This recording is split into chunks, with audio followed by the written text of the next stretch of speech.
Yo, what's good, everybody?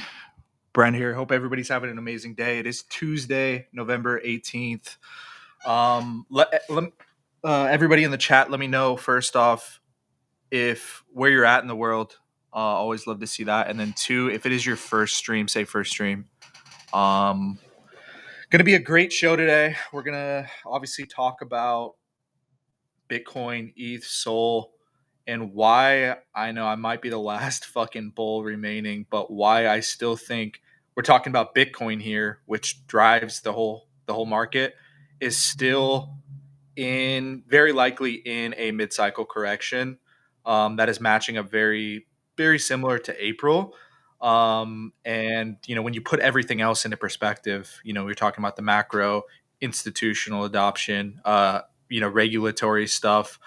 I still think there's a good a lot. There's still a good probability that we bottom out here sooner than later and head up higher into 2026. And we'll talk about all that. Today we are going to have a special guest, another great guest, Bunny Fufu or Michael Carrillo. I'm freaking butchering his last name. But for those of you guys who were really in like the pump fund streaming trenches a few months ago, you probably heard about Bunny Fufu, who he's as you can see, has a pretty big following from the I think streaming League of Legends. He has a pretty much just as big following on YouTube. And he came into pump fund streaming, made, I think his coin went, let's see, his coin went from zero to, I don't know what this market cap is, we can see, zero to about 7 million market cap. He made over 250,000, I think around 200,000 plus in creator fees.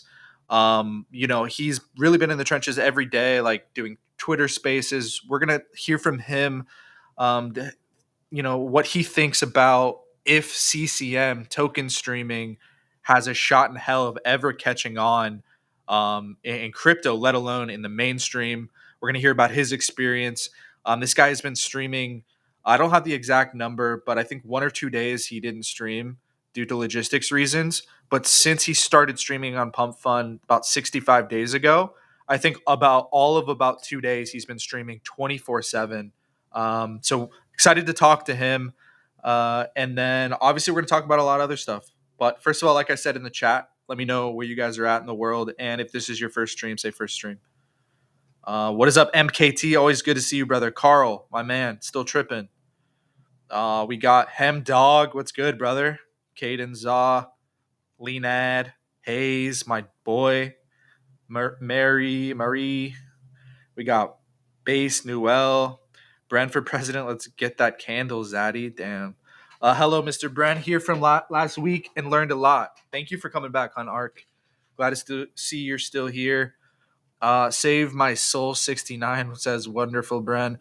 Why Bitcoin is going down if El Salvador is buying $100 million, right? Right? You would, in a perfect world, every one of these news events would just equal price going up. But that's kind of how the markets work, is that these fundamentals, countries buying Bitcoin, regulatory clarity happening, institutional adoption doesn't reflect in price right away in a couple weeks. And but it sure as hell does over a couple months and a couple year period.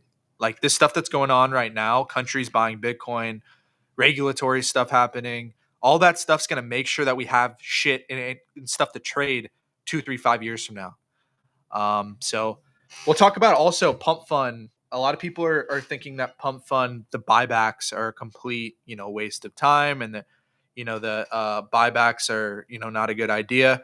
I think what's going to happen on right now is there's no demand on any of these coins. So of course the buybacks aren't going to do anything, but supply decreasing with demand coming back. I'm extremely bullish still on these flywheel tokens. Like Pump, for example, obviously got completely destroyed, but I think simply meme coins are going to have another bounce back as a category in general. I don't think the whole NFT comparison is really going to hold up. As meme coins have already had big washouts multiple times over the last year. And I think as Bitcoin heads higher, just like in 2023, 2024, we're going to start to see meme coins head higher, where we're going to see pump fund volume start to increase. The buyback flywheel will be strong. And in that case, I think pump fund makes a huge recovery with the majors, whenever that happens. So um, I'm in your Telegram, but never had time to watch your streams, but seems nice. Yeah, I appreciate you for being here, bro. Let me see. I'm going to go ahead and send our guest here the link here in just a second. But let's just go ahead and look at Bitcoin here. The elephant in the room, obviously, right now. We're seeing even more so. I think after we broke 100K, I think most people now are kind of talking as if a bear market is a foregone conclusion now. And I understand, again, memes and all, it's been down for a year now. But if we simply look at Bitcoin, which drives the entire market, again, when Bitcoin's moving higher for at least a few months, everything in crypto is healthy. At least the dominate, like meme coins, the select alts, other L1s are driven by what Bitcoin's doing. And if we look at strictly just this correction here, and compare it to these past corrections right now, or the low that was made yesterday about what, 80, 88, 89 was at about 32% correction.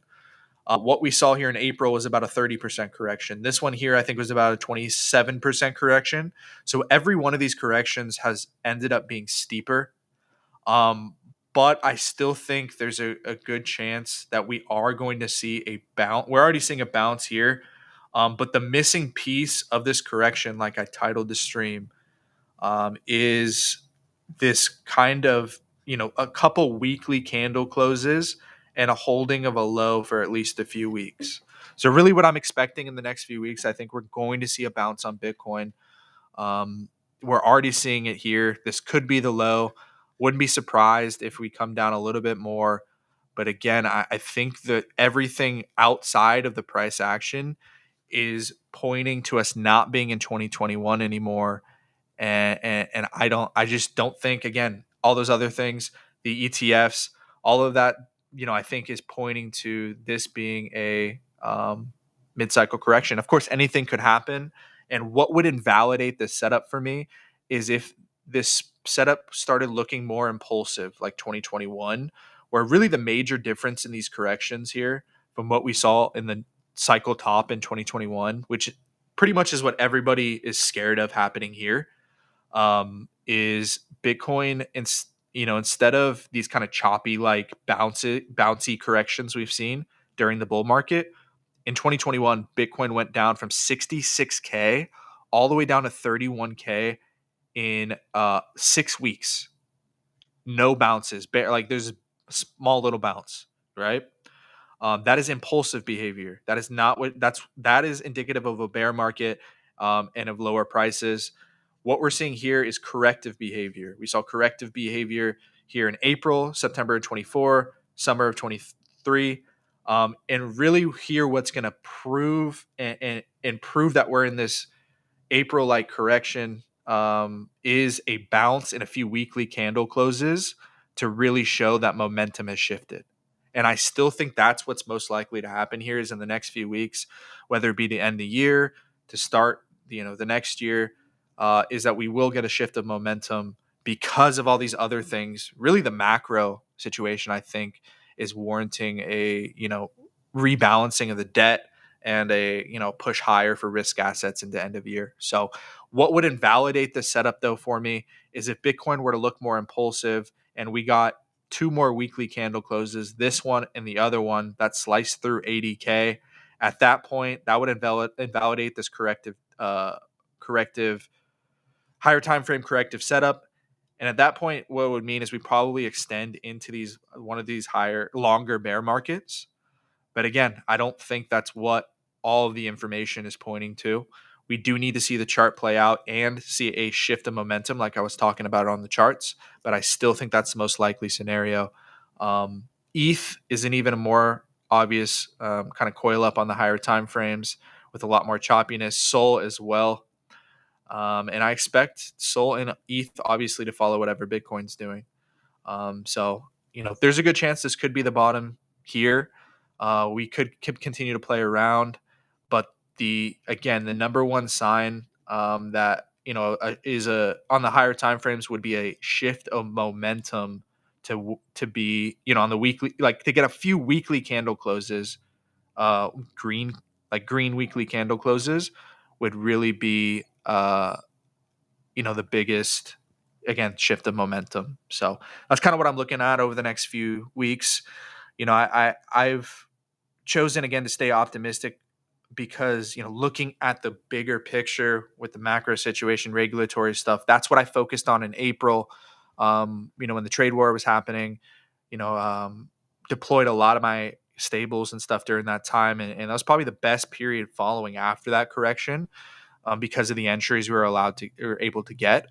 I think what we're going to see here is that, like, on steroids. I think the entries we're getting here are even better, and I think we're going to get more follow through this time into 2026, because Bitcoin, just to conclude, Bitcoin really, this last move, and what I think really fucked a lot of people up, is that Bitcoin only moved up out of this correction from April until July for about 2 or 3 months. That didn't really give enough time for the memes and alts to really pick up. So a lot of people have been down bad on the memes and alts for like over a year now. But again, as Bitcoin bounces back, especially if it bounces back for more than 2 or 3 months, I think that's when we really start to see the memes and alts in the trenches start to heat back up again. And that's still my base case. And of course, like I said, the information is not completely there. There is a possibility that we completely just continue to show red impulsive candles to the downside, but I'm seeing a lot of signs that were there in April, that were there at the end of these other corrections, and even more bullish things in the macro side. So that's how I see it. Again, we want to see some shift of momentum in the next few weeks, but I still remain optimistic that we are in a mid-cycle correction for Bitcoin. Let me know what you guys think in the chat. I'm going to go ahead and send the give me 1 second. I'm going to go ahead and send something to our guest. All right. But yeah, let me know in the chat what you guys are thinking. Are you in the camp that we're seeing the majority now think that, we are in a bear market? Here, let me see. Here, we're going to I just sent it to him. But yeah, we're going to have our guest in here as long as this works. He is on, again, I didn't pull up Pump Fund yet, but really cool thing is, like I said, Bunny Fufu or Bun has been live for about 60, I don't know how many days straight now, but about 60 something days out of the last 65 days, streaming on Pump Fund 24/7. You remember Kai Cenat did the, Mafia-thon, which was about 30 days. Bun's been streaming live for about 60 days. Oh, now he's listening to me. What's up, Bun? We're looking at the stream here. I sent you that link. What's up, Bun? We're looking at the stream here. I sent you that link. What's up, Bun? Oh yeah, okay. It should be okay. I just turned it off. Perfect. Our guest should be joining here in just a second. If you guys have any questions for Bun or myself about his experience as a streamer, about his experience as a Pump Fund streamer, the future, streaming in general, any of those things, please let us know, and please put it in the chat and we will read it. But let's see. Oh, am I not sharing my screen? Bun, what, brother? How you doing? How you doing? Good, man. Glad to have you here. Good morning, first of all. Yep. Sorry about that. My manager took my phone to do some stuff, and my alarm was on that phone. Hey, it's all good, brother. I'm so stoked to have you here. How are you doing? Doing great, bro. Doing great. Amazing. Yeah, so I was just telling the chat a little bit about your story at the beginning of the stream, but honestly, it's extremely fascinating. Anybody who's was in the streaming trenches a few months ago or still in there, obviously probably seen Bun's story. I want to hear more deeper into his story pre Pump Fun, into his experience as well. But first of all, brother, how have the last few weeks been for you? Last few months? The last few months, dude, wild ride. Holy Jesus, what a freaking awakening! Just logging into this and just getting thrown into the fire and just kind of learning everything as time goes. But damn, yeah, I can't really explain it, just craziness.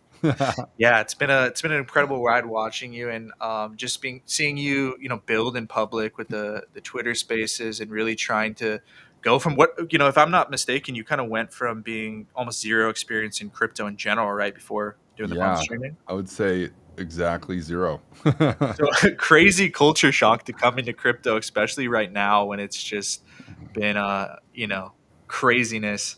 I mean, what is your before we get into the streaming? I mean, what has been your experience like in crypto? Did you ever see yourself being involved in crypto at all a couple years ago? I mean, what have you been doing on the Honestly, crypto side?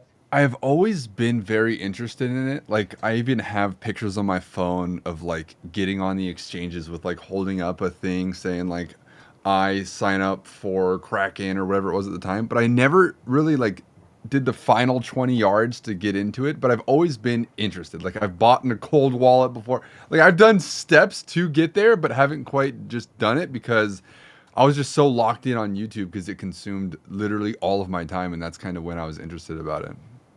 Okay, makes sense. So then the streaming was just like really where it just crossed paths with your what you were already doing.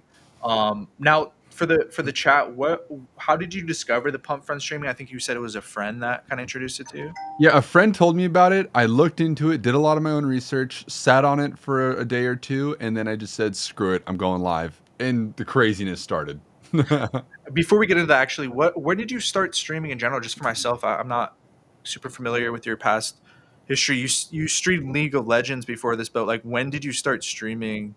At first. So, when I was in the pro scene before I went pro, I would stream a little bit here and there, and I remember like being in high school, like messaging the Twitch DM thing saying, "Hey, thanks for watching my stream," that kind of stuff. So I dabbled a little bit at there, and then I really went full time after being a pro, and that instantly jumped my viewers to like a 200 viewer average because people knew me from the pro scene. So I kind of had a head start when it came to gathering viewership just because of my time playing professionally in League of Legends. Okay, beautiful. Yeah. So then the pump fund streaming, you said a friend got introduced you to you, and then you just dove in. Now, did you when you made the coin? Um, what were your expectations? What do you think was going to happen? When did you Oh, expect that since you jeez. had a bigger Twitter account that it would pop off? I honestly had like no expectations. I didn't know if it was going to be 10 people, 100 people, 1,000 people. I think it ended up at peak it was like 3,800 people just all going crazy in the chat. I saw this bar going up and down at the speed of light, and it honestly like didn't feel real. So I was kind of just having a good time at pretending it was like a normal chat talking. But oh man, is there a way to look at like the level of volume in the first 24 hours of that thing is ridiculous. Oh my god. Yeah, I don't know how to explain it. It was like a Twitch stream on crack.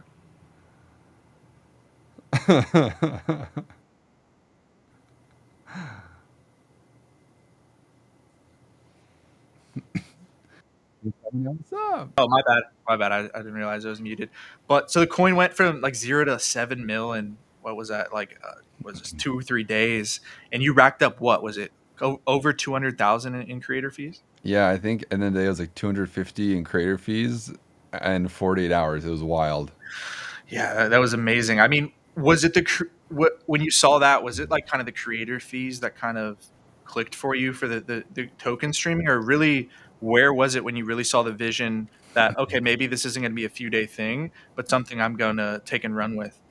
Even when I was doing my own research, I looked into it. I was like, you know what? This is honestly just a crazy, cool, awesome idea that obviously hasn't been adopted by everyone yet, mainly due to I think crypto just having such a bad name and 99% of things being scams in the space. It kind of just scarred retail very hard, and it's going to be difficult to push the narrative of like, hey, there's actual legitimate things going on here, which there are. They're just like diamonds in the rough, and it's hard to set yourself aside from the 99% of scam activity. But I do think it's possible. 100%. I do want to get more into that. I know last time we had talked on the Twitter space that we had agreed on some things that probably would be some kind of bigger mid-level streamer coming in to kind of ignite the, create a couple bigger runners that then ignites the meta, quote unquote meta again, puts attention on the token streaming. Do you kind of think that's what? First of all, do you see a future where CCM streaming could again pop off as a meta, and then more so transcend crypto Twitter and actually be something that competes with the traditional streaming model? I think it can for sure compete with the traditional streaming model. I think it's going to take a few things. I think it's a mix of, yeah, it would be nice and awesome if creators come here and volume goes crazy, but it's going to go back down again. I think what it will truly take is a medium to big size creator, even small creator, to just trying to figure this thing out to make it work to be able to grow from after that initial pump. Yeah, that makes 100% sense. I agree. It Yeah. needs to be something that, again, somebody like yourself who continues to stream and that people love to watch either way. Now, what role do you think Pump Fund plays in this? Do you think I know Alex Becker and a lot of other people think that some type of utility, whether it be, I don't know, just you could probably, as a streamer, you could probably tell them like emotes and all these different things that could actually use the token and utility in the platform. Do you think that's a role that Pump Fund could play on their side as well? Yeah, so I actually got this question a few days ago, and it was a full CCM hater. He asked, "Okay, what are things that a creator or pump fund could do to turn this into a success?" And my answers is three things with a sprinkle of four. The first one would be better user experience and user interface. That one's kind of obvious. The Pump Fund team's obviously working on that kind of stuff. They just have so much on their plate right now. They're trying to tackle a lot. They're building. They're doing their thing. Number two is better creators on here. I think going to his site and being able to look at the top 20 and having that be a form of consistency or content, that you're like, you know what, hey, this ain't bad. I can see myself watching this, or even more than 20. Just better creators. That's number two. Number three, business framework. I think not just strictly tokenomics, but multiple aspects of that to help support the coin, whether it's building buy pressure or getting your community involved, or if you win, your community wins. If your community wins, you win. I think that's a huge one, as well as adding number four, which is kind of features that add value to your coin that are hard to put a monetary value to. So let's say I'm a golf streamer, and the top five holders get to go play a round of 18 holes with me at the end of the year or something like that, where you can't buy that on Amazon, but it brings value to your specific community. No, I love that. Exactly. And I think that was like the magic of NFTs a few years ago, is that the utility and kind of what separates it from like traditional collectibles. And I think, yeah, I think a lot of people are going to do that if you implement something like that, just like trips, like you were talking about as well, different stuff like that. I think that'll be huge. Yeah, and I, Um, I think I think CCM is an awesome mix of ICM, internet capital markets, so like the business aspect of things, but it could add that memetic value that memes offer as well. So I think that's why it's going to be the perfect mix of, you still are able to get the meme hype, but you can also tie it to a business to have some value that's not all speculatory. 100%. No, that's definitely valid. I think, yeah, you're right. It has the mimetic value, but also tied to a single person. Now, what have you noticed between like the differences? I'm sure there's big ones between like the audience in a traditional Twitch stream, who may be watching you gaming on Twitch or whatever else, and then the traditional Pump Fun chat member. Oh man, I think just take Twitch and turn up the emotions by like 500% when you're streaming on Pump Fun, at least for the beginning, because the traders are extremely emotional and they're pushing the narrative of either it to go up or even for it to go down to get at a lower price point to get back in for it to go back up. So once that kind of dies out and you start building the real community, that it'll turn more into what Twitch is like, where it's like the solid communities there. People have been the same day after day, and it becomes more of a friendly environment. But right off the get go, dude, there's pitchforks, there's craziness, there's love, there's hate times a million compared to Twitch. Those first weeks of streaming on here is wild. Hell yeah, dude! I remember you handled it well with poise, especially since you hadn't been in there. I mean, but how did you find it difficult at first? Like, and how did you, you know, battle the negativity and the ups and downs? You kind of just focus and highlight the people that are there for the stream and there to build. Oh man, I think without years of League of Legends experience of dealing with some toxicity, it would have been real rough. I'll tell you that. And being a streamer for a few years, doing well on Twitch, you definitely build thick skin. And my God, is it needed for this, dude? I think there was a period of like 4 hours when the market cap went from like 7 million to 2 million in a span of like 4 hours. Dude, I was just taking it on the chin after punch. It was crazy, dude. Holy shit, it is not for the weak, I'll tell you that. Yeah, no, for sure. I'm sure you've learned so much. Just I've seen you in the Twitter spaces, just asking all these questions, and I can imagine when everything's popping off, there'll be a bunch of people in there, and that's what people want to see. Like they want to see people who have stuck with it through these bad times, and then two, the people that are building out in public. So, I have no doubt when everything bounces back conditions wise, that these are the type of streamers that people are going to want to invest in. Oh Um, yeah, it's actually perfect timing for me actually, where we were able to see the level of rewards that this type of ecosystem can reward a creator from, and now we also get the perfect time to put our head down, put in the actual work that it's required to build this thing, and for me to gain more supply to create a more stable ecosystem environment for myself through the buybacks I'm doing, all that kind of stuff. Amazing. What do you think it'll take for some of these, like, your counterparts in League of Legends or these other people to really um get into token streaming? Do you think it's just like an overall crypto branding thing in general, or do you think they're just going to need to see a lot of success stories? Yeah, it's a good question. Success stories always help. Crypto just has such a bad name with normies right now in general and in retail.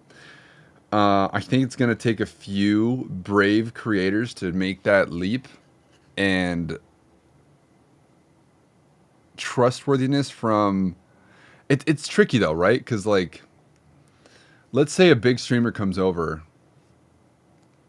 and all of their fans are almost guaranteed to be late to the party because they still have to make a phantom wallet or get into crypto to make the initial investment. So it's an interesting case on how to make this safer for retail, because like I said, they're going to be late no matter what, because trenchers are going to beat them to the line when it comes to a creator. So that's why I think it almost needs a few case studies of not just a week of success, but months of success for this in order to really work. That's why I'm kind of just putting my head down to figure this out, kind of thing. Yeah, no, 100%. I do think the success stories for sure, but I think just time in the game. I think I think the world is just trending more towards where everything's going to be able to be speculated on, where everything's going to have either a betting market Yeah, that's what a lot or of a my community is. coin that you can speculate on, for better or worse. Like every meme, every event, all these different things. So it makes sense that a world that you're going to be able to have a coin attached to the streamers. How long does that take to be socially acceptable? Who knows? But I think the world is trending towards that. Um, but I want to know what you think about like some of the current streaming things in general. Like I know the whole thing around botting. It's becoming known now that you even see Aiden Ross and these guys like outwardly talk about how some people say the sites are botting, but could you see maybe the how do you see the botting thing playing out? Do you think some people are gonna get in trouble for it, and do you think that could potentially be a catalyst that changes the streaming model in general to something like the token model? That's a super interesting question. And honestly, I wish I've done more research on it. I remember watching a video like a few weeks ago to see the level of which Twitch bots are getting to, and it's pretty absurd, I'm pretty sure. Definitely a category I want to do a deeper dive into because that is an insanely good question to see how it's going to affect everything, whether it's Twitch, Kick, Pump, you know what I mean? So what you're saying is you've never botted your streams, then? I'm just playing. Just Or like a 30 computer average. I think botting that would be not. no, I'm just playing. But no, yeah, it's from what I've heard. I just started researching kind of the last few weeks, and it's Yeah, like it's wild actually. it seems like it's pretty widespread. Yeah. It'll be interesting to see how that plays out. But I mean, I could see something. If it's not right away, and maybe it's not even the token model, but I could see where if it is found out that most of these things are botted, that there could be like a shakeup of the model of how the things are monetized and stuff. If most of the views are kind of fake, but who knows? Somebody asked in the chat, I've been to Pump Fun stream and I don't think so more people will like that because of the UI is laggy. Things related because they're Kick, Twitch, and YouTube to watch on streams in better places. Pretty much he's talking about the UI not being Yeah, that great goes on back to my first point, better UI, UX experience. But the way I look at it is I look at the overall business model and it is there for this. And I just feel lucky to be here this early while it is still bad. And I encourage every creator to deal with the downsides of that just because it's a perfect example of, hey, you are early to the where people are going to end up being, in my opinion. And it's almost a good thing rather than looking at it as a negative. 100%. Yeah, no, I think it's just like anything. It's in early crypto and Bitcoin in these bear markets. It's kind of a bitch to Dude, build in, it's but wild. Like were like, "Oh wow, I wish I was early to Bitcoin." They're early to Pump Fund, and they're like, the UI sucks. I'm leaving." It's like you think Bitcoin was freaking perfect on when it was $20? oh Hell hell no. nah. Have you ever mentioned it? Like people would just call you a complete nerd or just a scam or whatever. It's never easy at the beginning. The same people are wishing they were early to Bitcoin are the same people saying the UI and UX sucks on Pump. That's what the perks of being. That's what it looks like when you are early. Exactly. No, I would equate like this pump fund stuff, NFTs, a lot of these early things to where Bitcoin was in like 2013, 2014, where there's a lot of early visionaries, but it took a lot of, having a vision and not everything was so etched out. For But sure. that's where the opportunity lies. It's really like the upside is really correlated to the amount of uncertainty. So 100%. Somebody asked a question from Carl, what key lessons have you learned from your trench journey? Uh, I think a lot of them do actually carry over from streaming on other platforms. yeah. I think that's why a lot of streamers on Pump are struggling because they haven't been a streamer in the past. On every other streaming platform, you don't get handed 100 viewers when you first go live, let alone 3,800 or whatever the heck it was. You actually don't get any foot traffic when you blow a 200 viewer streamer on any other platform. So it's your job to put your head down, grind, get on TikTok, get on Instagram, get on YouTube, and bring viewers to you. But on Pump, it kind of fosters this environment where they get a little boost of adrenaline right off the get go, and they're like, "Wait a minute, where'd that go? It's day 8 now, and everyone's gone."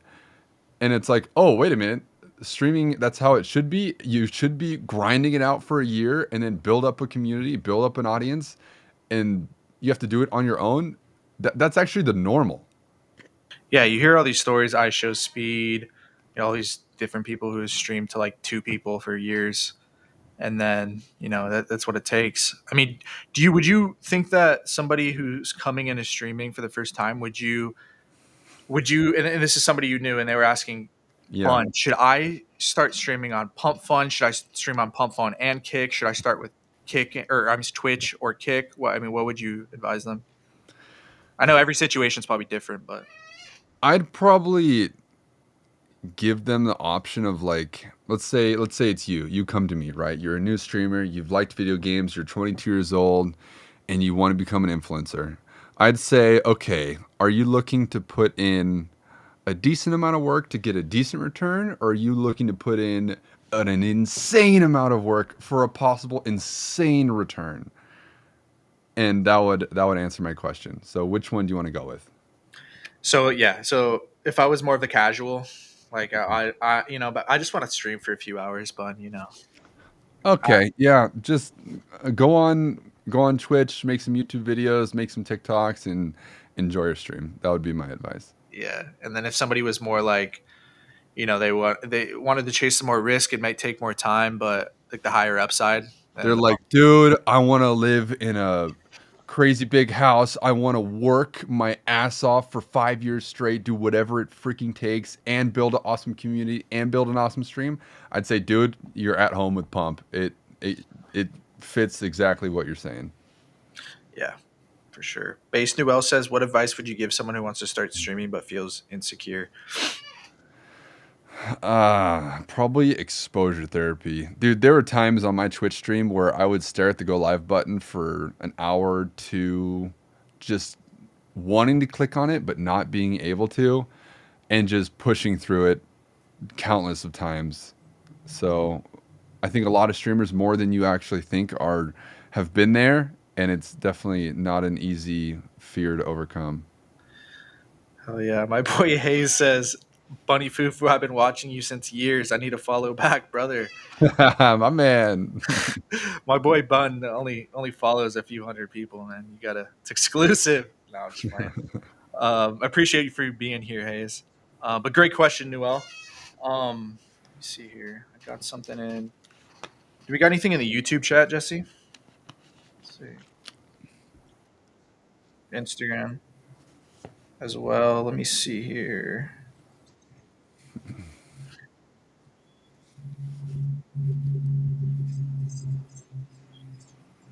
Oh yeah.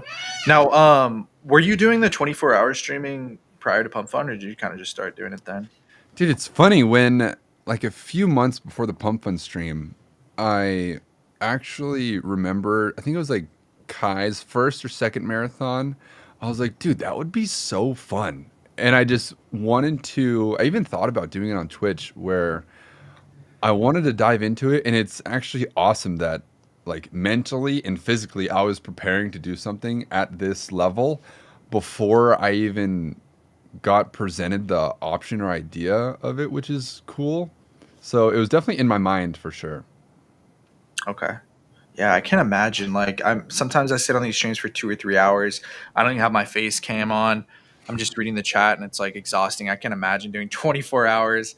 People worrying about people watching you sleep. All this shit, man. I must be it must be stressful. You ever wake up like a fucking cold sweat, like a nightmare? Because No, people are. dude, it's so funny. I think on day two or something, I was like in my sleep. I put my hand down my pants while I was sleeping. Oh no. And it's so funny. One of my main community members in my stream was like, buddy, guess how I found your stream when you put your hand in your pants while you were sleeping. I was like, what kind of world is this, bro? What are we even talking about right now? Oh, I mean, damn. That's so funny.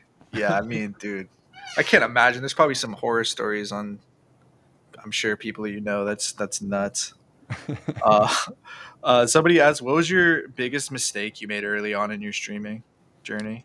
Is this mistakes on Pump, mistakes on Twitch, I think you said early um, on in your streaming journey, early maybe on on stream? Twitch. Luckily, I was surrounded by other streamers. Like someone on my professional team at the time was averaging 20,000 concurrent viewers. So while I was eating lunch, I was just able to ask any question in the book whatsoever. So I was fortunate enough to be in an environment where I had access to like the number one streamer at the time, and I could just ask him any question, and he was able to uh, answer all those. But as for mistake, um, a mistake that I was able to learn from and not go through is when you're building a community on a streaming platform, your community is essentially only there when you are live. So, my advice to anyone is be ready to put in the hours to build what is needed to be a community. You can't just go have a weekend to yourself because that's growth that's going to be stunted for your community to grow. Like, be ready to put in 12 hours a day, 7 days a week for a long, long time to be able to build it so it can be self-sustainable for you to take some you time. That's honestly my best advice. Unless you're just like an anomaly where you're so entertaining or so funny that you can cut corners essentially. But 99% of the people, that's not you. Yeah, 99. You just got to put in the work. Just Yeah. massive amount of work at first, just like anything. He says, "Are you the type of streamer that plans on your streams or just go fully freestyle?" I've seen Bun streams. It's had, I think it's a little of both, right? You do some review stuff, but also plan out some cool stuff, like you guys see in his cover photo there. Where you guys spray painted. What? That's your back. Was your backyard of back Yeah. wall of Yeah. Yeah. It's my house? backyard. We got some people on the pump team in there that have been helping out. We got Buncoin, Pump Fun. There's some Easter eggs in there. Can you find out which ones they are? Zoom in on that bad boy. Let's see. Let's see. If you don't pick any of them, we're not friends anymore, by the way. There's no way you don't pick one Easter egg. I refuse to believe this. You're actually an imposter if you can't, bro. I don't know, dude. I'm not gonna. You're putting me on the spot here, I am, and you should be. dude. I don't know. I'm. I I'm will a. give you 10 more seconds. Zoom back in on that photo, motherfucker. I mean the fucking. I mean the Elon shit. I don't know, dude. There's. You're an imposter. Did I you guess ever I play am. video games? Oh, not crazy to be honest. Bro. Okay. Probably Well, there's probably some obvious ones that I'm just like all right. I'm gonna psyching run you myself through it. We out. got the Maple Story Slime top right. Okay. Beautiful game growing up. Played that. The Okay. ray gun from Call of Duty right below it. Okay.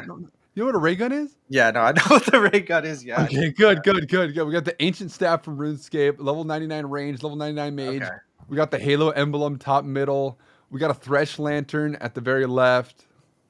Yeah, I played most of these games except like Halo crazy, but I'm just like wasn't a fanatic. Yeah, I got What you. Okay. Damn, I just completely fucking embarrassed myself. But You exposed yourself. That's what you did. no, but I thought it was like something like from the streams or something. That I I was, got you. I got you. it's so funny. Was there okay? Brad Subway Surfer. Oh yeah, Subway Surfer too. No. Um, but in crypto, since you've been into, have you really just focused? Have you made any investments in further in crypto? You kind of just focused on the streaming. Um, since you talk about everything in crypto, I do kind of gain knowledge on everything. I haven't dove into too deep on investing elsewhere besides just fully focusing on Buncoin, but I definitely see myself just turning into a normie crypto investor, whether it's uh, the majors, Zcash, stuff like that. So not yet, but definitely plan on it for sure. I love that. Yeah, it seems like you're learning a bunch, and it's a good time to learn, obviously, because prices are most of them are lower. Yeah, we got a little sale going on right now. It's fire. Yeah, I mean, how has that added in to like? Have you felt the anxiety from prices going down, or from everything, and or has it kind of just been the stream only kind of stress you've been dealing with? Have you felt the stress in the overall market kind of coming down as well, or you just kind of been focused on the stream? Um, I think it's just the perfect time to build in a bear market. Yeah. Uh, because you can just kind of put your head down and less eyeballs on, and it's just like, honestly, I feel blessed on the level of timing that I have been in this, where I was able to enter in a spot where you can see the level of rewards it can offer, and also be in this kind of market so you can just do what you have to do to become a successful creator. And I feel like we're just in the perfect spot to put our head down and put in the work that it takes. 100%. Yeah, I'm always so bullish on people again who ignore what everybody else is thinking and just focusing on, even though the future, might not be completely clear, they just continue to grind. And those are the people that, see the success on the other side. Um 20 and 30s, how is important is the dev supply? I know we talked about that on that space recently. And by the way, remember we were talking about maybe building some kind of Bible or manual or whatever. Have you Yeah, like a handbook for new handbook or whatever? creators. Did you ever go any further with that or? I kind of have like the rough outline I want to do it, but honestly, I've just been putting all my time into doing what I need to do for my community to succeed. That's super fair. But super good question about the whole dev supply, dude. The first like I would say 40 days straight, I think people got sick of talking about supply control in my spaces, but it was just so interesting and so important to me to kind of learn the ins and outs of this. Yeah. And so when it comes to supply from a dev, I think let's say Brent, let's say you start a pump stream, right? Yeah. Um for you to have supply control, I think it's not right for you to be like, let me just throw 10 grand into supply and no one's going to know when I'm going to do it again. And obviously supply control is important. So I think there's some kind of way for streamers to build in buybacks that are outside of their control to help benefit everything because it is important. It's what controls your chart. Um, and so, I mean, would you want me to go kind of into like the format that I came up with for Yeah, myself? that's yeah. I'm glad I was about to go into it. If you guys haven't heard, Bun actually has. I've only seen one other person, which is Giat Coin, the guy Frankie, Mhm. who has this type of Web two flywheel.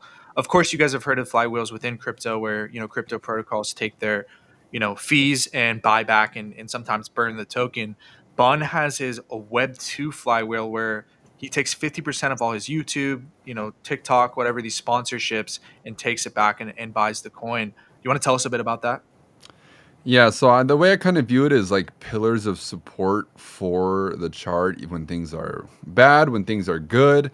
These different pillars support it in different ways. So, 50% of all the revenue we make from YouTube goes into buybacks. And so, this is kind of what I mean by like, if a streamer randomly puts in 10K, who's to say they're going to put in the next 10K, you know? But with a system that the creator's not, it's not up to them, and a system that the community, it's not up to them, but they can all support it and do work together to help make that happen. So yeah, 50% of YouTube goes into the chart, 50% of sponsors goes into the chart.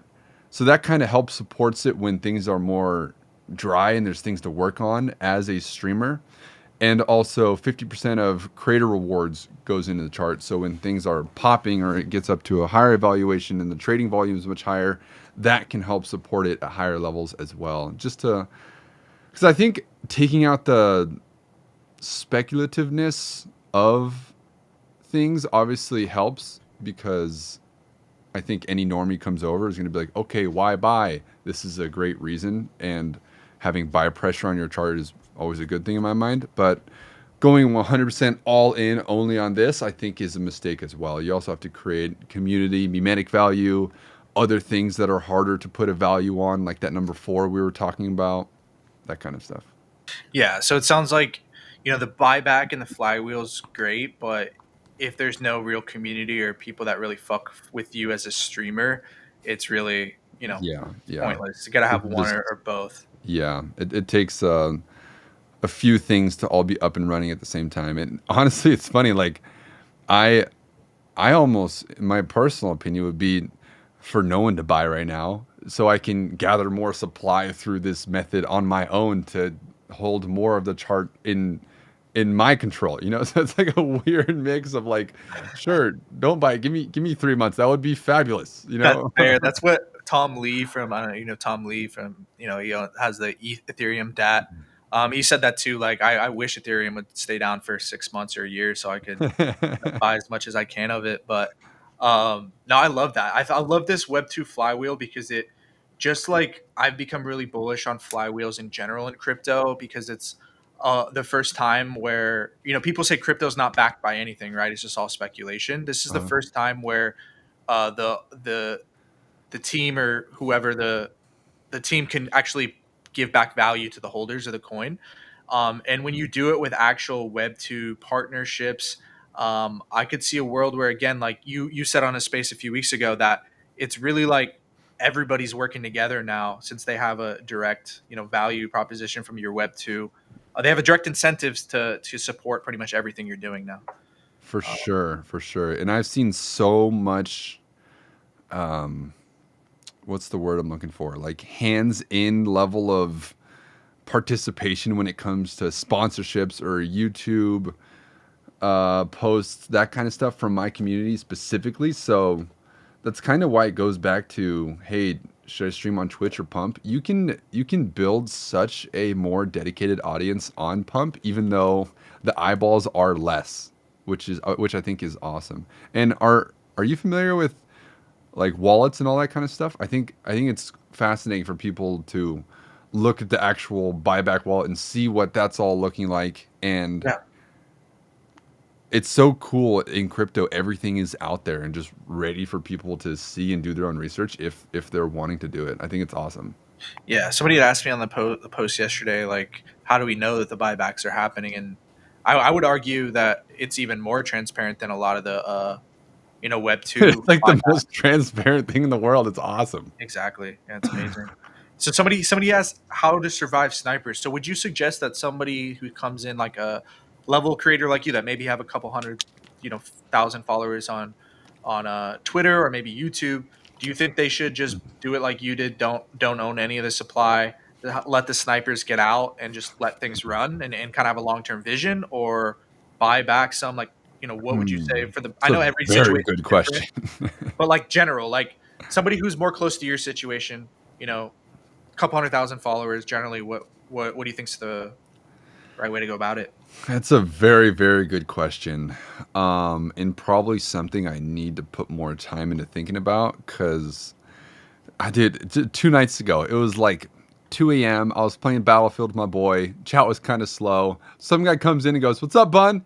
Made 8 grand off your coin. Thanks, dude. You probably don't give a shit, but I thought that was pretty awesome. Thought I'd come say thank you." I'm like, "What the heck? Oh my god!" And that's just someone who got in early, and he's like, "Dude, I wish I held for longer. I didn't think it would keep going past 2 mil. I would have made way more." I'm like, "You're telling me you could have made 5 times that? What in the world is going on here?" Yeah, yeah. So it's and some people tell me like there's no way your coin would have went to 10 mil if you did own more supply, but now I wish I owned more supply, but I'm glad I didn't because we made 250 grand during that period. So there's so many different pros and cons to all of it, where there's no real right answer. Exactly, bro. It's just trade-offs like anything, right? It kind of all Yeah. balances out. Yeah. But do think there is something to be said that it does benefit everybody else as a whole if you are able to do it like you kind of did, where you're not taking a lot of the supply and you kind of just let the supply get distributed, even if that comes with a huge 80% correction, and everything's corrected, right? So everything's down 80 or 90%. So if you're going to have that supply washout, best time to do it now. And what comes on the other side of that is a supply distribution to where new people come into this thing, into the pump fund, buying pump fund streaming coins, and they see, oh fuck, Bun's supply distribution is way better than all these others. And that's a bullish sign for a lot of people. So I do think, yes, there's trade-offs for both, but if you are able to do what you're doing and battle through all that, I do think it's way more beneficial for all holders as a whole if you are able to do that. So that's cool. Uh, Definitely a lot of trade-offs in that topic. We could probably go on for hours about them. yeah, and I'm sure there'll be different, success story. I think if people are to do the buyback or the buy and hold, they should lock it up or tie it to some kind of giveaways. It'll be interesting to see. What do you think about that? Like distributing the supply through, if not giveaways, just certain ways that people can earn the coin. And if so, have you done any of that yet? Um, I mean, like you said, I think there's trade-offs for everything. Like, then you could probably get people only interested in your community if by winning money as soon as that opportunity goes away, they're Yeah, dipping. Like, it's such a interesting route to dive into. I feel like to give that right answer, like that handbook we were talking about, it would take more hours of just head down thinking to come up with a good solution. And even then, it wouldn't be the best one. There's still trade-offs with everything. exactly. I feel like it's just a different with everybody, even Yeah, creator to creator, what their for incentives or their sure. their vision is, all that. For sure. Diamond Pug, how you doing, brother? What are your plans for the rest of the day? Me, I have another meeting with someone at 3, and a lot of it honestly comes down to creating content, working on sponsorships, hanging out with the community, and it's nice that, let's say, let's say I have 100 viewers, or let's say I have 0 viewers. Often my plan is still the same, which is awesome. I think a lot of streamers go too all in on, let me focus entirely on the stream. And then they have a slow day on stream one day and they're like, streaming sucks. I'm not doing this anymore. If you can come up with a plan where it's freaking awesome, whether you have one homie in chat or 500 homies in chat, your plan's still the same. It'll make it so much more easy for you to just commit to this and love doing this and be in it for the long haul, not just, oh, stream was slow. Let me not focus on it too much. I love that. I love that approach. Yeah, that's definitely the most sustainable too. And That's do probably you? my number one advice for people that want to stream for sure. Because they go all in on the stream. The chat's kind of slow and they're like, yo, this sucks. What am I doing? Yeah, that makes sense. Just okay. Do you have any bigger, maybe the stuff you want to keep, that you don't want to leak, but any more IRL streams or anything coming up? um, we have some ideas of some kind of tournament forming. Um, Okay. Super rough dates are like middle, like 6th of December, the weekend after. But that could go many of which ways right now. It's still very early on in the mix, so keep your eyeballs on that. That should be fun if it ends up forming. Okay. I love that. I love that. Um, Someone said, "What's the misconception you think?" Okay, never mind. We already answered that. Yeah, it'll be interesting to see. I think it's inevitable, man, that whether pump funds going to get them themselves or people just launch that, there is going to be a mid or high level streamer um, that does launch. I mean, we saw like they see yourself making 200,000. They saw the bag work guys make however much.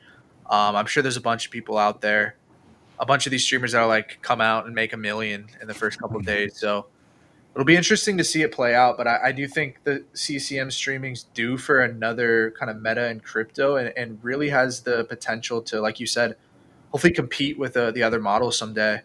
Um, do Yeah, you, do you go ahead? Sorry. I think what I'm interested in, I think there's going to be more runners that come in here and go crazy for 48 hours to a week. I'm more so curious to see the creators go through that boost, go through that 80 to 90% dip and build something after that. That's what I'm interested in for the long-term health of this ecosystem and platform. And that's what I'm working towards and want other creators to work towards as well to push this to the level it needs to go to. 100%. Yeah. There's always going to be the people that are super focused while everything's, popping off and then leave. But you're Yeah. right. There Yeah. has to be people like yourself. Like I've seen the Giat coin guy who's just stayed consistent even before the pop, creator fees came. Who are Yeah. some of the other ones that, people that you also see kind of have the same similar vision as you, the long term vision? I'm looking at him, brother. Yes, sir. Uh, no. Um, yeah, No, but for sure. honestly, I haven't done much research outside of my own little bubble because I kind of know what it takes to like become successful on the Web2 platforms, and that's I think people are um, investing into myself because it's not necessarily because I'm extremely popping right now, but it's because I've done it multiple times in the past, and I can now do it again with this twist that Pump has, which is freaking so cool. Yeah, hell yeah. And I know you're already still doing well, but I think it'll be amazing to see some of these creators come in who maybe stop creating for a while, but people still know, and they come back and have just a complete second wind and just become even more successful than maybe their traditional Web 2 story. I'm sure that's gonna happen, so it'll be crazy to see. In your opinion, we kind of touched on the four things that I kind of thought of what it takes to be successful on here. What are your thoughts? What do you think the secret sauce is for creators to push past that 1 week boom to that multiple month year boom that is no one's Yeah, really I cracked mean, the code on it yet? I think a lot of it is just like continuing to keep going, and then I think a lot of this is going to be market conditions, like anything. meme coins, a lot of these different things, like they'll be down for 80 or 90%. I think those are kind of the obvious though. You know, like it's great when markets are good, everything's bullish and things will run. Yeah, But like, what are things creators can actually do on the day to day to help themselves become more successful? that's a good question. Um, you know what? Like that's kind of stumping me too. Like that's something I probably need to think more about too. But um, I don't know. I would say It's definitely a tricky question. Like the flywheel, like I think that's like 25% of it. I think being consistent, being online, it's 25% of it. I think no one has cracked that 100% code yet, and it's still up for grabs. And that's why it's so fun to just put this much time into something because it hasn't been cracked yet. And whoever does crack it will be extremely rewarded. And it's cool to be here so early to be a part of figuring out that process. 100%. And I think as just digital wallets and stuff, become more popular, there'll be a million different ways to integrate the coin into a million other things. For But sure. no, yeah, I agree. That's definitely definitely stumped me and something I need to think harder on. But I think it just speaks to like how visionary and new this thing still is. For Um, sure. how does Pump Fund pay streaming stay sustainable and not put a bad taste in normies' mouths like NFTs? Um, I would, I think for the streamer, yeah. How does Pump Fund streaming in general stay sustainable? He's saying and not put a bad taste in normies' mouths. Normie's mouth is in like streamers coming over here to stream, Just or new. I guess just new people coming in and coming into Pump Fund streaming for the first time yeah, and like yeah. and actually like consuming the streams. I think he's saying. It's so funny. I got the question the other day of like, uh, he asked me. It was on another podcast. He asked me, "Hey, so like, what if what if payment kind of drops the next couple of months? Like, what's your plan? Are you still going to be able to stream?" And I'm like, how can I answer that question with a straight face after making 250 grand in 48 hours? Like that, I can't answer that question without laughing. You know what I mean? Yeah, And I think it just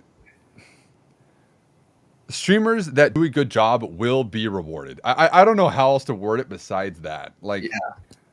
if you do a good job, put your head down and work your ass off, there's no way you don't get rewarded on this platform. That's just how I see it.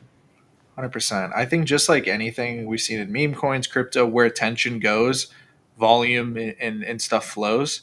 And right now, there's just not, even on crypto Twitter, just not that many people watching Pump Fund streams in general. But just people who are creating this solid group of people now, as that changes, are just going to attract the most people. So And dude, CCM is so cool. It's such a mix of ICM, the business world, with the memetic world, where often a lot of times on my stream, I'm doing some boring stuff for a creator. Like there's often points on the stream where it is extremely boring, but it is very much needed for the health of the business aspect of this whole entire thing. Where we're either working on a sponsor or theory crafting a thumbnail and staring at a wall and coming up with one for 3 hours. Like there's this is such a unique stream where it's not only just pure entertainment. Come here, laugh your ass off, leave. It's like there are boring business elements to this side of thing that are extremely important for the health of this,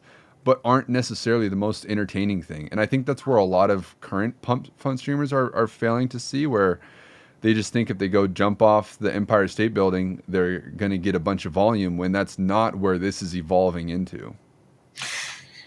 yeah, 100%. Do you think it'll get to a point? Because I don't know if you were watching the Pump Fund streaming before, where they actually had to ban it for a while, because there was a bunch of kids doing some crazy stuff. Do you think it'll get to such a point where if there's thousands and hundreds of thousands, millions of people on Pump Fund, that it may be hard for them to moderate, and we may see some like crazy stuff where authorities will step in, or I that's something to believe think that about it, I, being in the Twitch world and stuff. I believe the pump team's so good. I think they've had their mistakes. They've learned from their mistakes. They have the capital to attack things where they need to attack.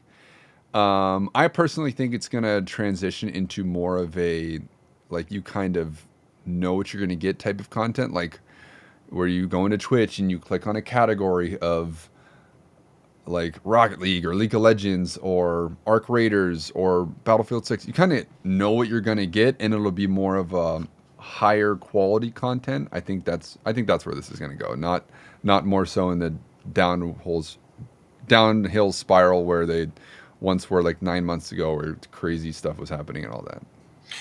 Yeah, I think it'll get to a certain point where that stuff's just tried, and then yeah, no, I could see that. I think they seem to have good moderators now. I don't think there's been any crazy stuff that's gotten through lately, so I expect they'll continue to grow the team and everything.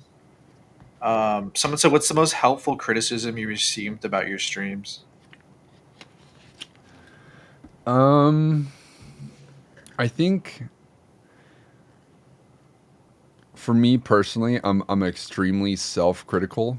So a lot of the Oh, things that are told to me, I'm already aware about, and I think it definitely helps to have thick skin. Where it's like, "Oh, Bunny, your YouTube channel's dead." It's like, of course it's dead right now. And we're working hard on building it back up. We've done it before. We can do it again. Like we just tripled our editing team and management staff. Like these things take a minute to rev up, and it's. I think a lot of people are getting behind me because they know I've done it before, and it's going to be fun to do it again, especially with this pump twist on the side of things.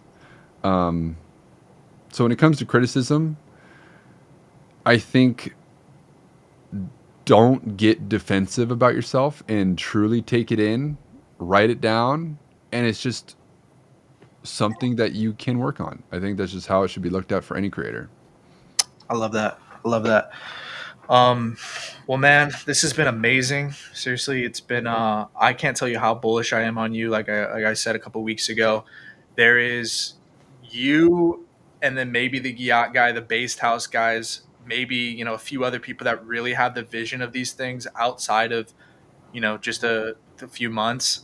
And if CCM is to pop off, and I think it's inevitable, I am extremely bullish that your coin's going to not only go back to all time highs, but your career and your following and everything's going to go to all time highs because of this. Like I said, you're one of the few visionaries. I'm continuing to DCA Bun, and I seriously cannot wait to see where you're at, 6 months to a year from now. Hell yeah, bro. I appreciate that. Seriously, I appreciate you so much for coming on. We'll definitely have to come and do it again soon. If you guys definitely shoot Bun a follow, if you are at all looking at the CCM coins, definitely check out his stream. Like I said, I think he's one of the few people in here that are building with a long term vision. Anywhere else that the people could follow you besides Twitter for the streams and everything? I would say just community on the top post of the Buttoncoin community and the X Spaces. There's a Discord. Hop in that. I'm in there pretty much all day, every day. And it honestly sounds like a lot of your followers are interested in streaming themselves. Dude, I would love to hop into a call and chop it up on that handbook and dive deeper into it so you can kind of have a more thought out answer to a lot of your community asking you these how to become a streamer questions, because it seems like that's where a lot of your audience wants to learn from. I'd be so down to hop in a call with you and try to figure that more Hell out yeah. so we can Let's do a more Twitter fun. space. Maybe let's do a Twitter space later this week, just on that topic on people Hell who yeah, that sounds awesome. let's I'll reach out to you after the stream today. Let's plan it for the next few days, maybe. Okay, sweet. Let's do it. Hell yeah, Bun. Like I said, I appreciate you so much for coming on, brother. It's been so great to get to know you. And if you ever need anything, bro, I got your back. You're the man. Hell yeah, likewise. Appreciate you, brother. All right, we'll see you guys. Peace. Peace.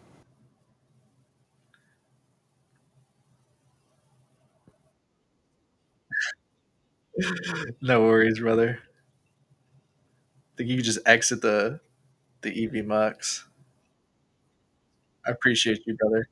You're the man. You're the man.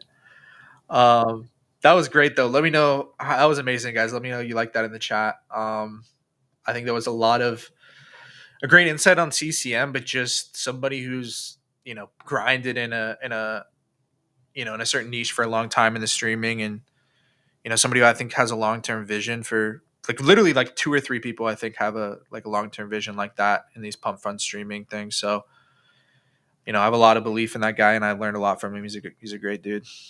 Um, what the fuck has Bitcoin been doing the last since we've been off? Nice little bounce here. By the way, if just quick reset of the room. We were talking to Bun there for about 50 minutes. Did a little bit of a Bitcoin recap at the beginning of the stream, which we'll go over here in a second. But yeah, he's gone hunt, but you can go ahead and ask your questions. We'll see if I can answer them. But yeah, Bitcoin, I think still playing out, still needs to show some signs of slowing down and momentum. I think the last piece of the puzzle, again, is what I titled the stream, is some kind of slowdown. And if we go to the weekly chart, what's really marked the bottom of every single one of these Bitcoin corrections, like the very end of it, was at least a few weekly candles green and usually a retest of that low. We saw it here in 2024, the summer of 24, where a couple green candles retested that low and went higher. Same thing here. That's kind of what I'm looking for. This final piece for this Bitcoin correction is if we want to see a couple weekly candle closes to the upside, maybe even one. But yeah, it's kind of like I said, the other pieces of information, the macro, the regulatory situation, institutions continuing to open ETFs for Sol, ETFs, inflow still being pretty decent. I think that kind of stuff is, again, just like it did in April, is pointing to the probabilities of prices moving high in 2026. So again, that's really what I'm looking for. Higher time frames, a little bit of slowdown, a few weekly candle closes to the upside, and really all we can do at this point is wait. To the inverse, what would invalidate this higher time or invalidate this bullish setup for me is if the next weekly candle close, so this one and the next one, were to close were to close red and slice right through like 80K. At that point, we'd look a lot more like the November 2021 type correction, and it would invalidate this setup. But again, I think the likelihood and the probabilities are way higher that we bottom out here. I don't give an exact number. Who knows? We could do a quick, big wick. Who knows? But I would be very surprised if we were to go into the low 80s or even like the mid 80s from here. But we just got to let these things play out. Same thing as Ethan and with Ethan Soul. Just got to let these things show us some momentum change on the weekly chart. And yeah, I mean, we're seeing a lot of people kind of just talk as if the bear market is 100% a thing. And I still think there's a way higher likelihood that we're in a mid-cycle correction. Right now, it's a 30% correction as of right now. That's exactly what we saw in April. And even if we went a little bit lower, 32% Bitcoin correction is not out of the fucking question. We've seen it in past corrections during the middle of past bull markets where Bitcoin will pull back 25-30%. Usually they're quicker, but it happens during bull markets. Damn, I'm not sharing my screen. Yeah, no worries. Instagram down. Yeah, I don't know. It looks like it's going down after like an hour. We need to fix it. But I appreciate everybody who hopped on. Definitely shoot me a follower on Instagram. I'm starting to post a little bit more stories and stuff. I'm gonna do some more IRL content, but coming up. But how is Soul doing today? Soul actually had a nice big bounce. Obviously, we're not out of the woods yet, but if you see how these corrections end, is you want to start seeing some green daily candles. Again, I want to see a green weekly candle close for Soul, because if you see what's ended all of these corrections for Soul over the last couple months, the last 6 months or last year, is a big green weekly candle to show a shift of momentum. That's what we want to see. Obviously, it's a good start right now. We're only a couple days in to the weekly candle. But if this weekly candle were to close here or a little bit higher, I think that's a great sign and very likely would show that the bottom is in or very close. So that's really all we're waiting for. I think a lot of more people are going to start to talk very bullish as if we're in a bear market. That's oftentimes what we see at the end of these bear or at the bottoms. And I'm just going to let these charts play out. I personally have been accumulating even heavier this week, strong alts and movement memes, the Gigas, SPX, MOGs, USDUCs, also Aster, Pump, Uniswap. A lot of these coins, hyperliquid coins with revenue and buybacks. It's a nice little barbell I've been forming again with the movement memes, which are more on the memes and speculative side, and then coins with real revenue and buybacks and flywheels. I think that will be where a lot of the action and a lot of the upside is next year. So when everything recovers. So yeah, I've deployed, like I said, deployed a majority of my stables into great movement memes and alts this week. I'm either going to take a 50% loss or enjoy 5 to 10x gains as we rip out Bitcoin rips out of these all-time highs. And I've, I want to caution this or, preface this with luckily I was able to add heavily during this last correction in April and, enjoyed 5, 10, 15x gains on Pengu, USDC, a lot of these others. Took a lot of profits, not only back into stables, took some money out of the market back into USD. So the stables that I'm putting in the market have already after I've taken a lot of profits this week. So that even if I were to take some drawdown here, or even, lose, on a few of these coins that they weren't to recover, I still think I'm definitely still in a good place on the year. But yeah, I think all the signs are there that very likely we're at the end of one of these mid-cycle corrections. And if that is the case, I think Sol rips above 300, probably 350, 400 plus. We probably see ETH with all the institutional adoption happening, regulatory stuff. I think rips above 5,000, gets closer to 10. And then Bitcoin, 150 to 200,000 in 2026, depending on how, violent this next leg is. I think there's a way higher chance that we have a stronger year than 2024 because at some point, whether it's in 26, 27, because of all the regulatory stuff, how the world is just moving more towards speculation and gambling. I think it's just like the perfect setup for crypto to have the strongest kind of mania it's ever had. Um, but who knows how long that takes to play out. Yeah, that was a great stream. What do you think about ZK Forge? I can look at that. Do you think we flip bear? I don't think so. Oh, if we wick below 85? For me, it's never wicks. I will tell you if we got two more weekly candle closes or really any weekly candle close through 80K, I think at that point, a lot of people also are looking at the Bitcoin death cross, which I'm sure you guys have seen a lot of that. The Bitcoin death cross is essentially where the 250 EMA they cross, which it's called the death cross because in past bear markets, when that's crossed, it has been an indicator of like further downside. But the death cross has also happened plenty of times during this bull market, which actually marked the bottom of the move. So death crosses are significant if there is a cycle top. But if this is going to be another, mid-cycle correction, then we could easily get this death cross, which is about to happen, and rip higher. So, I don't really pay attention too much to the death cross because if it's in the middle of a bull market or a market correction, it really doesn't. It actually marks the bottom. So, I think that's likely what we're going to see here. But with that being said, what we see here happen after the death cross is usually within usually within 2 or 3 weeks, you're going to see a recovery. That's what we saw here. It was within about a month. So that's why I'm saying I expect after this death cross here for us to recover and see a bounce within a few weeks. Otherwise, it very likely would prove that, we're in a bigger, bear market. But again, that's not what I'm seeing here. I think what's likely to happen is we're going to chop out and, head higher into the end of the year. Thank you for inviting Bunny. I appreciate you guys for being here. No volume at all. It's like a weekend. Yeah, like I said, a few weeks ago, most of the time these bear markets end in apathy, where stuff consolidates and kind of chops out. So that would probably be pretty bullish, actually. USDC was at 5 mil yesterday. What do you think about that coin now at 50%? I think USDUC, I don't know if you guys caught the space I was on with them the other day.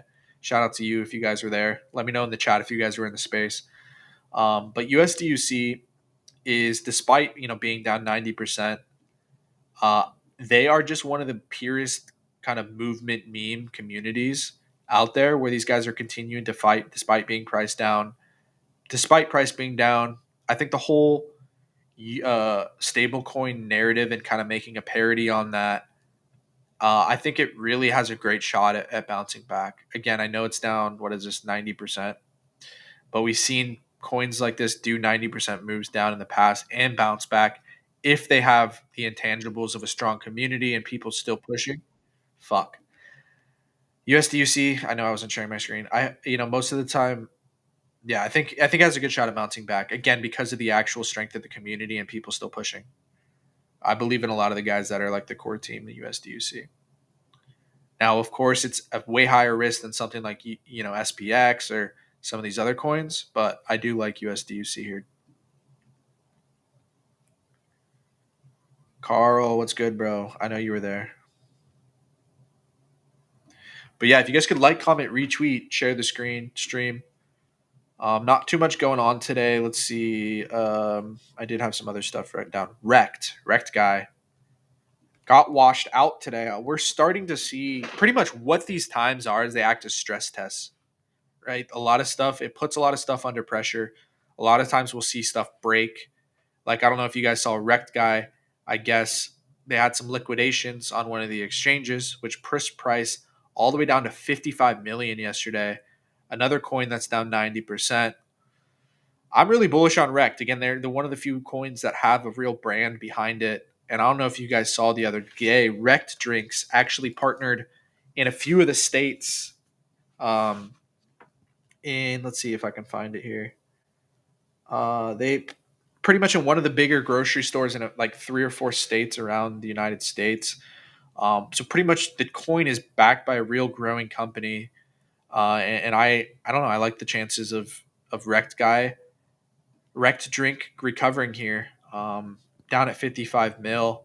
If it were to recover again a 6 or 7x, I think these are the coins that we've seen in the past really do bounce back. Is if there's something legitimate still behind it, despite price being down. And I'm really bullish on Pengu, Rect, people with real operators that have shown that they can actually drive attention to the coin. So I wouldn't be surprised if Bitcoin were to bottom out here, that this is the bottom. So I took a bunch of profit off of Rect. I only got in like here. I don't fuck. I only got here at like 150. I swear it's switching to something else. Oh no, I was on the screen. But yeah, I took some profits on the way up here on Rect. I have been adding here slowly. I do think really like the chances of it bouncing back. Troll, what about that? Let's go look at the troll chart.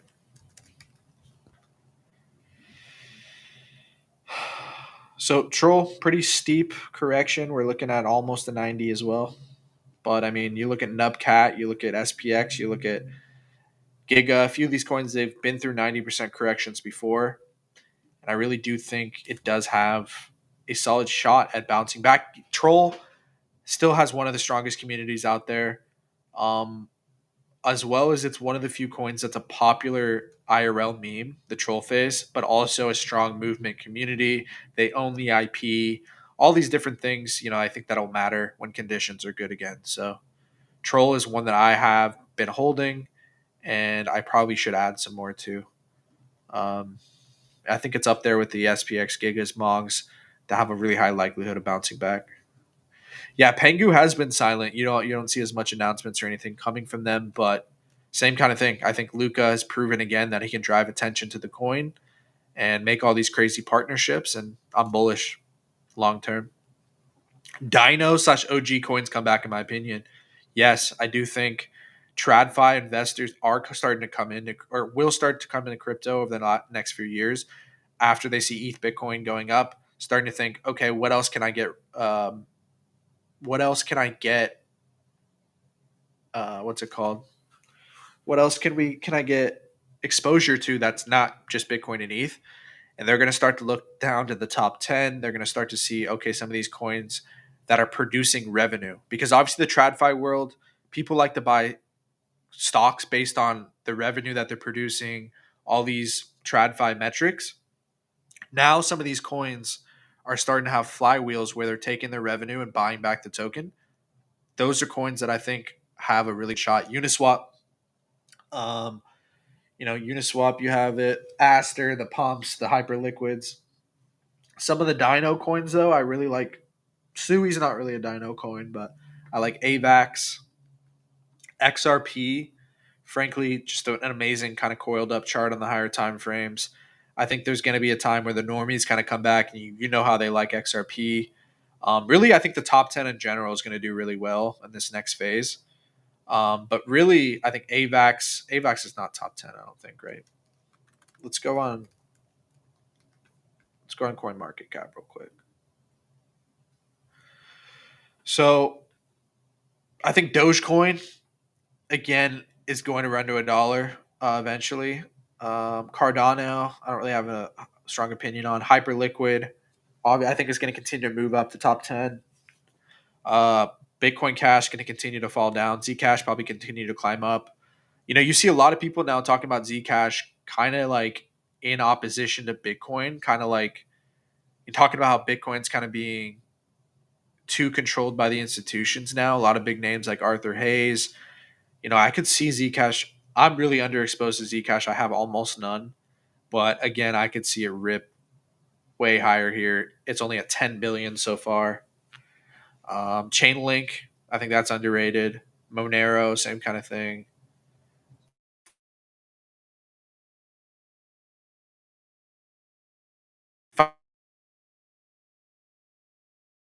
Finally, seeing Litecoin kind of fall out of the top 20.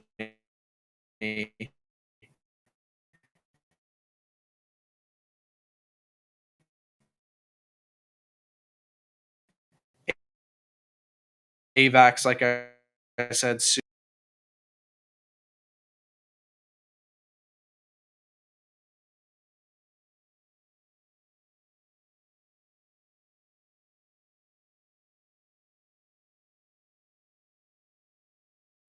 Sui was fucked after that hack thing, not able to reach a good high.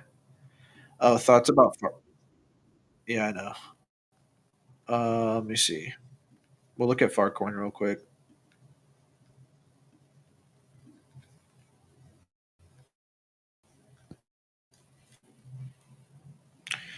Farcoin.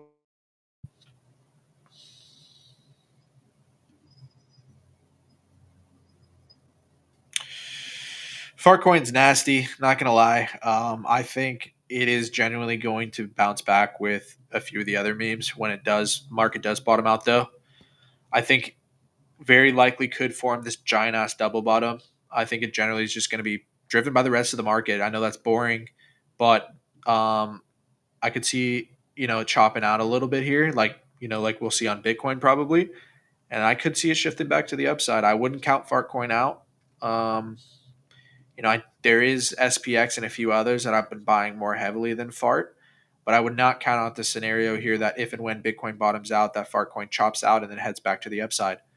If it does make that first initial move and it's like right here, this is probably the golden zone, and you're like, okay, at this point, it's made its initial move out of this low. That's probably the sweet spot to where you can add more, with more conviction. At least I would. Um, but yeah, if you believe in Fartcoin, I mean, these are the times you want to be buying at the extremes. And if gun to my head, if Bitcoin and memes bounce back, I think Fartcoin's way higher than here, probably next year. Crispy says sitting on cash right now. Not gonna lie, that's fair, brother. Um, yeah, me personally, you definitely want to keep some in cash. You never want to be all in. Crypto. It's always a good habit to have to keep at least some in stables, even if the market is down like it is now. Thoughts about Aster? Same kind of thing, bro. I think I posted about it in the Telegram channel a few days ago. I think our entries are up about 50%. I wrote about last night too that first of all, beautiful inverse head and shoulders here. I don't know if you guys see this. kind of start to learn that a lot of the times, again, these corrections are going to end in consolidation. See here, it consolidated for about 16 days before moving up. But what did that consolidation manifest in? An inverse head and shoulders, which is oftentimes, guys, what you're going to see form these bottoms is either like a double bottom or an inverse head and shoulders, where essentially, you know, the price will come down and form a shoulder, spike down and form a low, head up, chop sideways, not let anybody out of that low down there, and then head higher. Usually, the second shoulder forming is the sign, okay, of an entry. So this is extremely bullish bottom pattern. And I think Aster, even if the market chops out for a while, Bitcoin chops out for a while, I could see Aster outperform the market. And if, like I said about the buyback stuff, if the market does bounce back and we start to see a lot of people using perp dexes again, I think Aster's going to fly. You know, and that's not even to mention CZ and everything, the attention that he's going to put on it. I don't think people should rely on one person to or one entity to push a coin, and that shouldn't be your only bull case. But it definitely doesn't hurt that CZ and Binance has all the attention in the world on it. So yeah, I like Aster here, brother. I really do. Thoughts on Spark?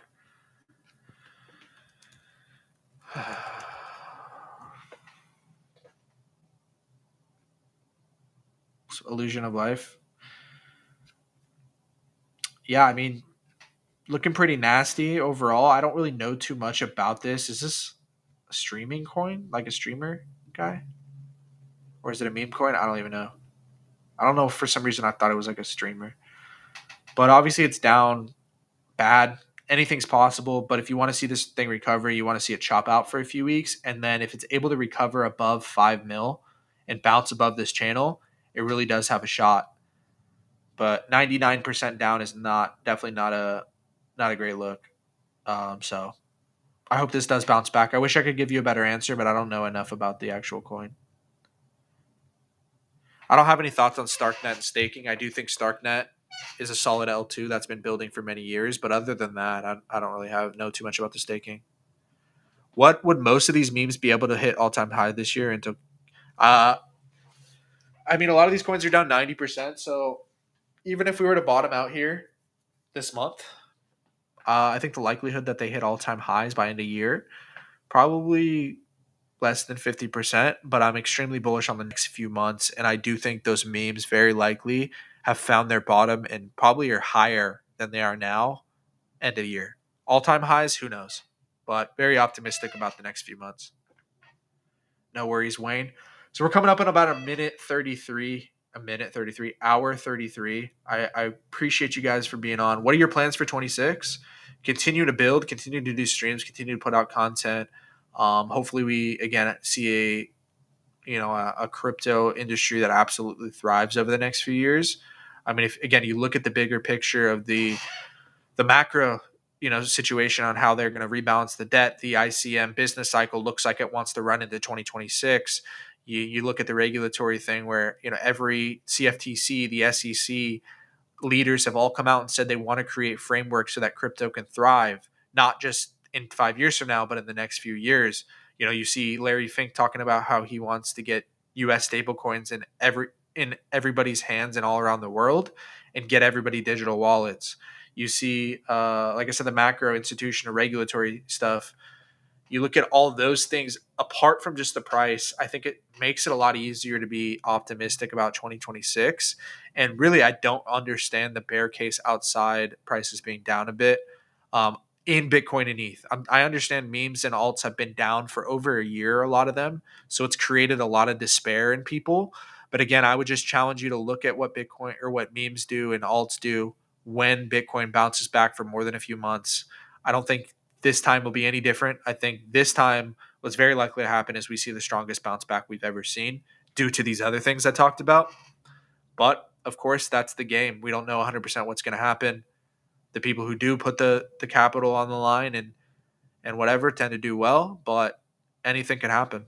Obviously, don't buy anything you're not willing to see drawdown on or lose. But I am extremely optimistic about 2026. And what are my plans, you ask? continue to push and create content and get on these streams with all the homies in here, no matter the market conditions. But I envision a world where crypto prices not only grow, but the technology starts to see real adoption. And in that world, you know, we already made it. Crypto's gonna be here for a long time. So, could you do a breakdown on Ghost? I can do that really quick. Yeah, Ghost, Ghostware OS. So obviously, Ghost giant correction, but it is bullish that it kind of broke out of it with a big impulsive green candle. Now it seems like it's pulling back a little bit on the lower time frames. I don't know too much about Ghost other than this does look like a consolidation. I could see it dripped a little bit lower, but overall this looks pretty corrective on the lower time frames after already coming out of a big higher time frame correction. So, brother, I wouldn't be surprised if, as long as the market doesn't collapse like crazy here, to see something like that happen on Ghost. That's just chart wise. I don't know anything else, but this chart looks extremely corrective after already coming up. In fact, most of the time, I like to accumulate on the way down and buy stuff when it's still going down. But if you like to wait for a more conservative entry on something, if you ever see something break out of its big corrective channel and then form a lower time frame corrective channel, kind of a flag or a wedge, that is oftentimes a very high risk to reward bet where the bottom is very likely in. Um, but you can put a stop loss a little bit closer to that either way.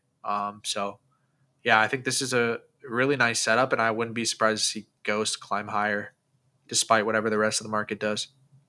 Yeah, privacy is a big narrative right now. But with that, guys, I appreciate you guys.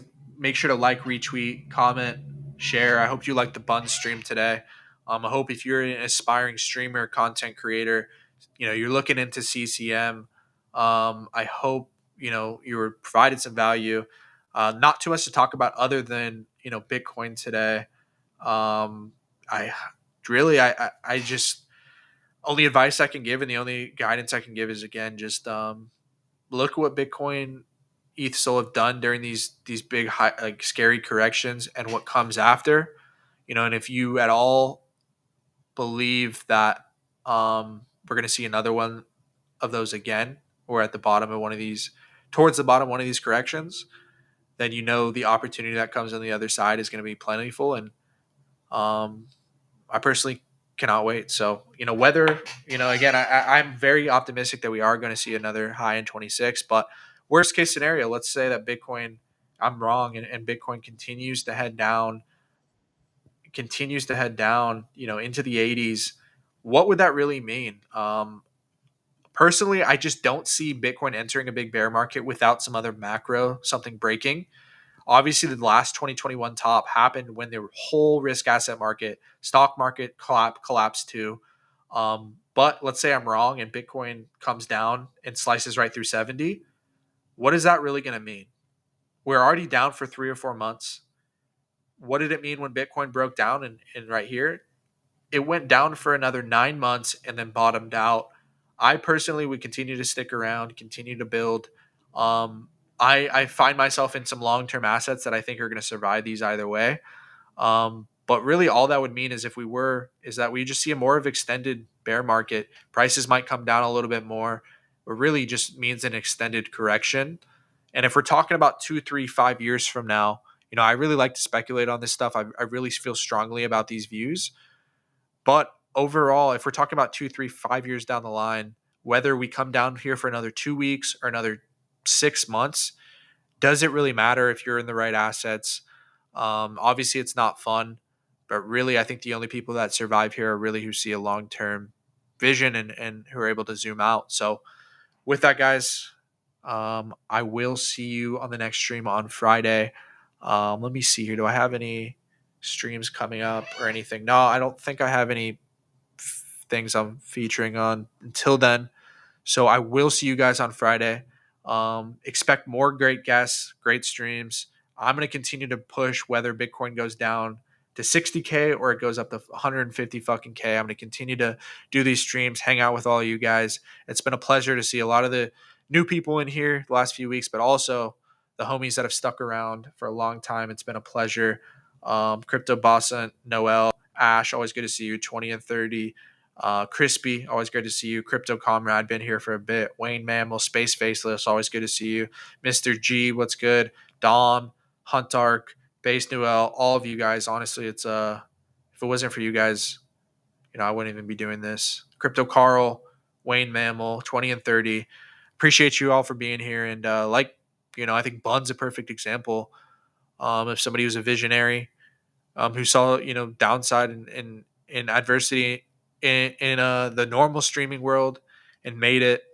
If you're here now, honestly, just keep pushing, and eventually, whether it's a big win you're gonna hit or you start to really come into your skills, I truly think your time is coming, and I've seen it with myself and so many other people. Just don't give up, honestly. And you know, touch some grass. Definitely pay attention to crypto, but put your mental health first. Don't obsess over the charts. It's a long journey, and I want to see every single one of you here in 6 months when Bitcoin's at all time highs. So, love you guys. See you on Friday, and take care of yourself.